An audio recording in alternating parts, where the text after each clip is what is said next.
السلام علیکم۔ World fast news میں خوش آمدید کہتا ہوں۔ آج کی خبر یہ ہے کہ پاکستان ایئر فورس نے چین 27 ستمبر تک جاری رکھنے والے پاک چائنا مشترکہ مشقوں کا آغاز کر لیا ہے۔ F-13 تھنڈر جیٹ طیارے اور مشقی اور بھی متفقہ جہاز بھیجے ہیں۔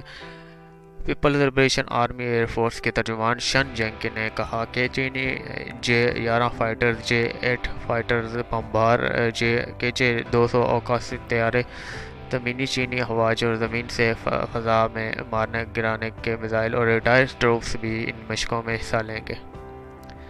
چینی ایئر فورس کے تمام ترجمان شن جینگ نے مزید بتایا کہ مشقوں میں چینی بحریہ کی ہوا بازی اور ٹروپس بھی دکھائے جائیں گے۔ چین اور پاکستان کے ایئر فورس مشترکہ تربیتی مشقیں جمعرات کو شروع ہوں گی۔ ترجمان نے کہا کہ ایئر فورس بنانے کے لیے غیر ملکی مسلح افواج کو سیکھنے اور سکھانے کی اہمیت ضروری ہوتی ہے تاکہ مزید مسلح افواج کو بہتر بنایا جا سکے۔ شاہین نامی مشترکہ افواج بھی یاد رہے کہ یہ بھی پاکستان اور چین کا مشترکہ تربیت تھی اور مارچ سن 2011 سے میں شروع کیا گیا تھا۔